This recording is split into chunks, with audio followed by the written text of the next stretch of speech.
മൂക്കടപ്പ്, മൂക്കിൽ നിന്നും വെള്ളം വരിക, അതുപോലെ തന്നെ ചിലപ്പോൾ ബ്ലഡ് കാണപ്പെടുക, മണം, രുചി എന്നിവ പോകൽ, അതുപോലെ മൂക്കിൽ നിന്നും ഒരു സ്മെല്ല് വരിക, മൂക്കിൽ നിന്നും തൊണ്ടയിലേക്ക് കഫം ഇറങ്ങി വരിക, തലവേദന ഉണ്ടാവുക, ഇടയ്ക്കിടയ്ക്ക് പനി ഉണ്ടാവുക, അതുപോലെ കൂർക്കം വലിയുടെ സൗണ്ട് കൂടുതലായിട്ടുണ്ടാവുക. ഇത്തരം ബുദ്ധിമുട്ടുണ്ടെങ്കിൽ നേസൽ പോളിപ്പ് അല്ലെങ്കിൽ മൂക്കിലെ ദശ കാരണമാവാം. ഞാൻ doctor Ruksana's clinic for advanced ഹോമിയോപ്പതിയിൽ പ്രാക്ടീസ് ചെയ്യുന്നു. മലപ്പുറം ജില്ല ആൻഡ് കൊച്ചി.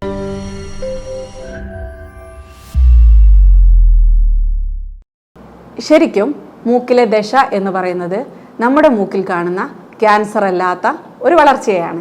ഈ ക്യാൻസർ അല്ലാത്ത വളർച്ച എന്ന് പറയുന്നത് ശരിക്കും നമ്മുടെ മൂക്കിനകത്തെ ഈ കൊഴുത്ത ആവരണം വീർത്ത് വരുന്നത് കൊണ്ടാണ്. അല്ലാതെ എല്ലാവരും വിചാരിക്കുന്ന പോലെ ഈ ദശ എന്ന് പറയുന്നത് ഒരു മാംസ കഷ്ണം ഇങ്ങനെ വളർന്നു വരുന്നതൊന്നുമല്ല. ഈ സംഭവം, അതായത് ഈ മൂക്കിൽ ഇങ്ങനെ കൊഴുത്ത ആവരണം വീർത്ത് വരാൻ 2 കാരണങ്ങളാണ് മെയിനായിട്ടുള്ളത്. ഒന്ന് അടിക്കടി വരുന്ന ഇൻഫെക്ഷൻസ്, രണ്ടാമത്തേത് അലർജി. ഈ അടിക്കടിക്ക് ഇങ്ങനെ ഇൻഫെക്ഷൻ വരുമ്പം ചിലപ്പം ഇമ്മ്യൂണിറ്റി കുറവുള്ള ആളുകളിലൊക്കെ ഇങ്ങനെ അടിക്കടി ഇൻഫെക്ഷൻ വരിക എന്ന് പറയുമ്പോൾ ചിലപ്പം ബാക്ടീരിയൽ ഇൻഫെക്ഷൻ അല്ലെങ്കിൽ വൈറൽ ഇൻഫെക്ഷൻ ഇങ്ങനെ എപ്പോഴും കിട്ടുമ്പം മൂക്കിലുള്ള ആ കൊഴുത്ത ആവരണത്തിന് ഇൻഫ്ലമേഷൻ വരികയും അത് വീർത്ത് വരികയും ചെയ്യും. അപ്പോൾ ഇത്തരത്തിൽ ഒരു പ്രശ്നം ഉണ്ടാവാം. സാധാരണയായിട്ട് അലർജി ഉള്ള ആളുകളിലാണ് ഇത്തരത്തിൽ പ്രോബ്ലം ഉണ്ടാകുന്നത്. ഈ അലർജി ഉള്ള ആളുകൾ എന്ന് പറയുമ്പം IgE കൗണ്ട് ക്രമാതീതമായി വർദ്ധിക്കുന്ന ആളുകൾ, അത് വെറുതെ ഒരു കാരണമില്ലാതെ, അത് ചിലപ്പോൾ ഈ ഒരു ആൻറ്റിജൻ, ഇപ്പം നമ്മൾ IgE കൗണ്ട് എന്ന് പറയുന്നത് ശരിക്കും നമ്മളെ ബോഡിയിലുള്ള ആൻറ്റിബോഡിയാണ്.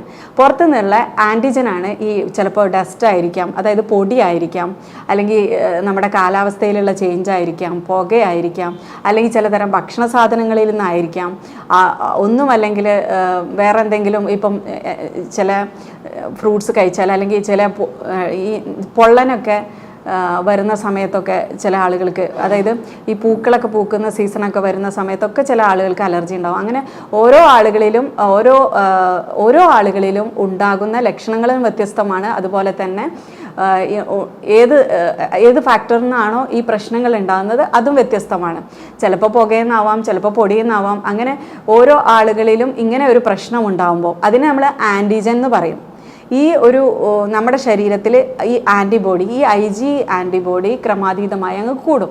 ഈ കൂടുന്ന സമയത്ത് നമ്മുടെ ബോഡിയിൽ ഇപ്പോൾ പല ആളുകളിലും പല ലക്ഷണങ്ങളാണ് ഉണ്ടാകുന്നത് എങ്കിലും ഈ മൂക്കിലെ ദശയുള്ള ആളുകളിൽ സാധാരണയായിട്ട് മൂക്കിനകത്തെ കൊഴുത്ത ആവരണം ഇങ്ങനെ വീർത്ത് അത് ഇൻഫ്ലമേഷൻ വന്ന് ഇൻഫെക്ഷനായിട്ട് ഇങ്ങനെ വീർത്ത് തൂങ്ങിക്കിടക്കും. അപ്പോൾ ഇത്തരം ബുദ്ധിമുട്ടുണ്ടാകുമ്പോൾ നമുക്ക് ആകെ ചെറിയൊരു ഹോളല്ലേ ഉള്ളൂ, അത് അങ്ങ് ഫുള്ള് അങ്ങോട്ട് അടയും. ആ സമയത്ത് അവർക്ക് നല്ല മൂക്കടപ്പ് തോന്നും. ചിലപ്പോൾ ഒന്നിലായിരിക്കും ഉണ്ടാവുന്നത്, ചിലപ്പോൾ 2ലും ഉണ്ടാവും. ചില ആളുകൾ പറയും ഈ DNS ഉണ്ടായതുകൊണ്ടാണ് എനിക്ക് മൂക്കിലെ ദശ ഉണ്ടാവുന്നത്. ശരിക്കും DNS അല്ല. DNS പറഞ്ഞാൽ മൂക്കിൻ്റെ പാലം വളവ്. ഈ മൂക്കിലെ പാലം വളവ് കൊണ്ട് മാത്രമല്ല ഈ പ്രശ്നം ഉണ്ടാകുന്നത്. ഈ മൂക്കിലെ പാലം വളവുള്ള എല്ലാ ആളുകൾക്കും ഇതുപോലെ പ്രശ്നം വരുന്നില്ല. ഏകദേശം ഒരു 70% ആളുകളിലൊക്കെ മൂക്കിൽ പാലം വളവ് വരുന്നുണ്ടെങ്കിലും ഇതുകൊണ്ട് ഇങ്ങനെ ഒരു മൂക്കിലെ ദശ ഉണ്ടാകുന്നത് കുറഞ്ഞ ആളുകളിൽ മാത്രമേ ഉള്ളൂ.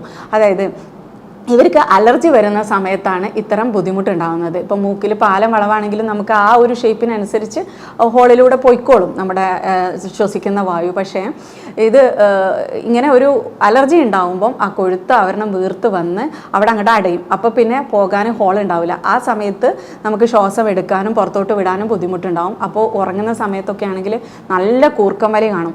അതുപോലെ ചിലപ്പം ഇതിന് ഇൻഫ്ലമേഷനും ഇൻഫെക്ഷനൊക്കെ വന്നിട്ട് അതിൽ നിന്ന് ചിലപ്പോൾ ബ്ലഡ് വരാനുള്ള സാധ്യതയുണ്ട്. അതുപോലെ ഈ അലർജി കൂടുന്ന സമയത്ത് അവിടെ കഫം കെട്ടിക്കിടക്കും. ഇപ്പം നമ്മൾ ഈ ആൻറ്റിജനും ഈ ആൻറ്റിബോഡി പുറത്തുനിന്നുള്ള ആൻറ്റിജനും നമ്മുടെ ശരീരത്തിലുള്ള ഈ ആൻറ്റിബോഡി IgE കൂടിയിട്ട് നമ്മുടെ ബോഡിയിൽ ഹിസ്റ്റമിൻ എന്ന് പറഞ്ഞിട്ടുള്ള ഒരു കെമിക്കൽ ഉണ്ടാവും. ഈ കെമിക്കലാണ് നമുക്ക് ഈ മൂക്കിൽ ഇൻഫ്ലമേഷൻ ഉണ്ടാക്കുന്നതും അതുപോലെ തന്നെ ഈ കഫം പ്രൊഡ്യൂസ് ചെയ്യുന്നതും. അത് ചിലപ്പോൾ കഫം പ്രൊഡ്യൂസ് ചെയ്തിട്ട് പിന്നെ നമുക്ക് എന്ത് സംഭവിക്കും, മൂക്കിൽ നിന്ന് ഇങ്ങനെ കഫം വരുന്ന ഒരു പ്രശ്നവും അതുപോലെ തന്നെ ഇതിങ്ങനെ വീർത്ത് നിൽക്കുന്നതുകൊണ്ട് ആ ഒരു ഭാഗത്ത് കഫം കെട്ടിക്കിടന്നിട്ട് അതിൽ നിന്ന് ഒരു സ്മെല്ല് വരുന്ന ഒരു പ്രശ്നം ഉണ്ടാവും. ചില ആളുകൾക്ക് ഇത് വീർത്തന്നെ നിൽക്കുന്നത് കൊണ്ട് അവിടുത്തെ ഈ സ്മെല്ലിൻ്റെ ഗ്രന്ഥികളൊക്കെ നശിക്കുന്നത് കൊണ്ട് ചിലപ്പം മണം അതുപോലെ രുചി രുചി ഒക്കെ പോകും. അതുപോലെ തന്നെ ഈ കഫം മൂക്കിൽ നിന്ന് ഇങ്ങനെ തൊണ്ടയിലേക്ക് ഇങ്ങനെ വരുന്നതുകൊണ്ട് ചില ആളുകൾക്ക് ചുമ കാണാറുണ്ട്. അതുപോലെ ഇങ്ങനെ നമ്മൾ കിടക്കുന്ന സമയത്ത് ഒരു ശ്വാസതടസ്സം ബുദ്ധിമുട്ടൊക്കെ അനുഭവിക്കാറുണ്ട്. അതുപോലെ തന്നെ ചിലപ്പോൾ ഈ ഒരു ദശ കാരണം ചെവിക്ക് വരെ ഇൻഫെക്ഷൻ വരാറുണ്ട്. ഇപ്പോൾ യൂസ്റ്റേക്കിയൻ ട്യൂബ് വഴി ഈ കഫം പോയിട്ട് ചിലപ്പോൾ ചെവിക്ക് ഇടയ്ക്കിടയ്ക്ക് ഇൻഫെക്ഷൻ വരിക, ചെവി അടക്കൽ, അതുപോലെ തന്നെ തലകറക്കം, ഇതൊക്കെ വരാനുള്ള സാധ്യതയുണ്ട്. അപ്പോൾ ഒന്നിനോട് ബന്ധപ്പെട്ടിരിക്കുന്നതാണ്.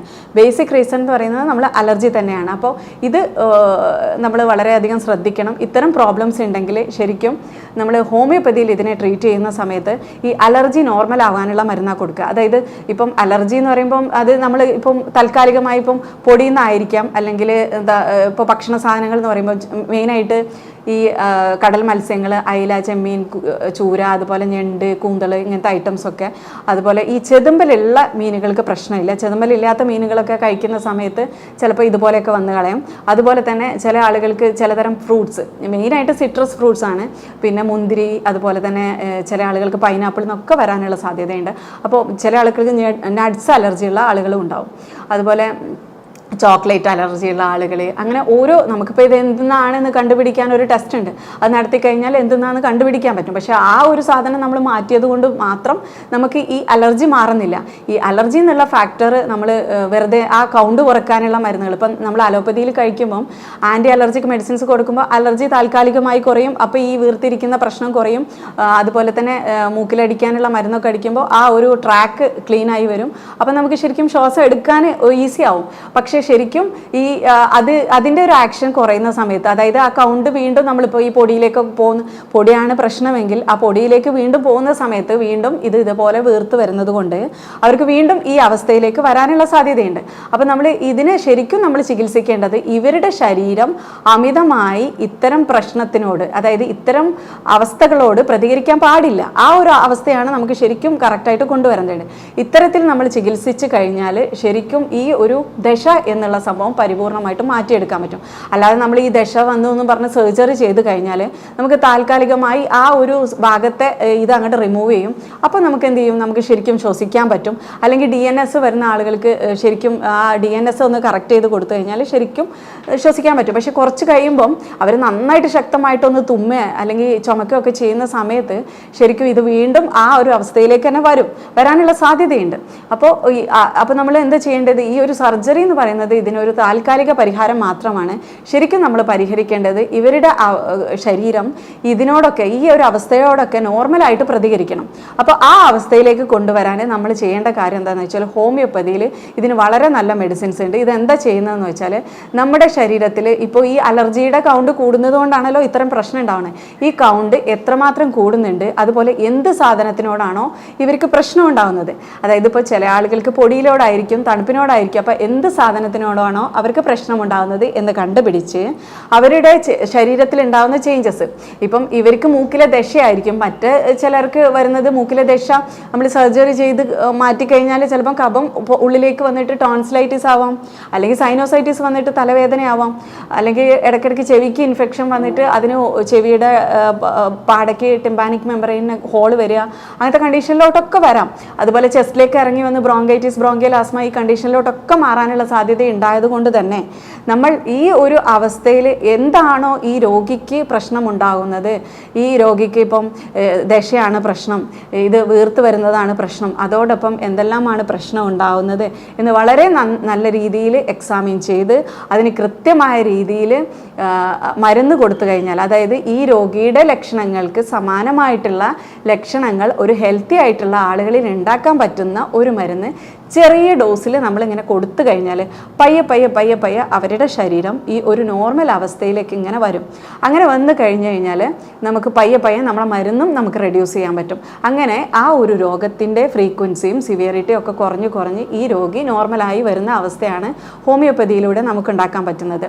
അതായത് നമ്മളിപ്പോൾ ദശയുള്ള ആളുകൾ പെട്ടെന്ന് ദശ ചുരുങ്ങല്ല ചെയ്യുക, പയ്യെ ആദ്യം അവരുടെ മൂക്കടപ്പ് ഇങ്ങനെ കുറഞ്ഞു വരും, അതുപോലെ തന്നെ അതിൻ്റെ മൂക്ക് നൊലിക്കുന്നത് കുറഞ്ഞു വരും, അതുപോലെ അവരുടെ ബാക്കിയുള്ള അസ്വസ്ഥതകൾ, ഇപ്പോൾ തലവേദന അങ്ങനെയൊക്കെ കുറഞ്ഞു വന്നിട്ടാണ് ഇത് മാറുക. ഇത് നമുക്ക് ഡയഗ്നോസ് ചെയ്യാന്ന് പറയുമ്പോൾ എങ്ങനെ ഇത് കണ്ടുപിടിക്കാമെന്ന് വെച്ചാൽ, ഇപ്പോൾ നമുക്ക് എൻഡോസ്കോപ്പി വഴി കണ്ടുപിടിക്കാൻ പറ്റും. അതുപോലെ ബ്ലഡ് ചെക്ക് ചെയ്ത് കഴിഞ്ഞാൽ നമുക്ക് ഇതിൻ്റെ കൗണ്ട് വേരിയേഷൻ കാണും. ചില ആളുകളിൽ IgE കൗണ്ട് കൂടില്ല, ചില ആളുകൾക്ക് AEC അതായത് അബ്സല്യൂട്ട് ഈസ്നോഫിൽ കൗണ്ട് ആയിരിക്കും കൂടുന്നത്, ഈസ്നോഫിൽസ് കൂടുതലായിരിക്കും. അങ്ങനെ അവർക്ക് എന്താണോ പ്രശ്നം എന്നുള്ളത് നമ്മൾ ബ്ലഡ് ചെക്ക് ചെയ്ത് കഴിഞ്ഞാൽ അറിയാൻ പറ്റും. അതുപോലെ ഇപ്പോൾ ഇൻഫെക്ഷനൊക്കെ വന്നിട്ടുണ്ടെങ്കിൽ ESRും CRP ഒക്കെ കൂടിക്കിടക്കും.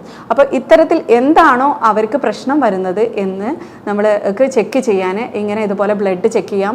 അതുപോലെ തന്നെ എൻഡോസ്കോപ്പി എടുത്താൽ അറിയാൻ പറ്റും. എക്സ്റേ എടുത്തു കഴിഞ്ഞാൽ സൈനസ് അറിയാൻ പറ്റും എന്തെങ്കിലും ദശ വരുന്നുണ്ടോ, അതുപോലെ തന്നെ സൈനസിൽ എന്തെങ്കിലും കഫം കെട്ടിക്കിടക്കുന്നുണ്ടോ ഒക്കെ മനസ്സിലാക്കാൻ പറ്റും. അതുപോലെ MRI CT സ്കാൻ ഇതെല്ലാം ചെയ്ത് കഴിഞ്ഞാൽ നമുക്ക് നല്ല രീതിയിൽ ഇത് കണ്ടുപിടിക്കാൻ പറ്റും. അതുപോലെ തന്നെ തുടക്കത്തിലുള്ള ലക്ഷണങ്ങൾ ഉപയോഗിച്ചും നമുക്കിത് കണ്ടുപിടിക്കാൻ പറ്റും. അതുകൊണ്ട് തന്നെ നിങ്ങൾ നല്ലൊരു ഡോക്ടറെ കൺസൾട്ട് ചെയ്ത് ഇതിന് കൃത്യമായിട്ടുള്ള ട്രീറ്റ്മെൻറ്റ് എടുക്കണം. ഇനിയിപ്പോൾ എന്തെങ്കിലും നിങ്ങൾക്ക് ഈ ഒരു അസുഖത്തെക്കുറിച്ച് എന്തെങ്കിലും ഡൗട്ടൊക്കെ ഉണ്ടെങ്കിൽ താഴെ കാണുന്ന നമ്പറിൽ നിങ്ങൾക്ക് കോൾ ചെയ്യുകയോ അല്ലെങ്കിൽ മെസ്സേജ് ചെയ്തൊക്കെ ചോദിക്കാവുന്നതാണ്. ഇനി പുതിയൊരു ഹെൽത്ത് വീഡിയോയുമായിട്ട് നമുക്ക് വീണ്ടും കാണാം.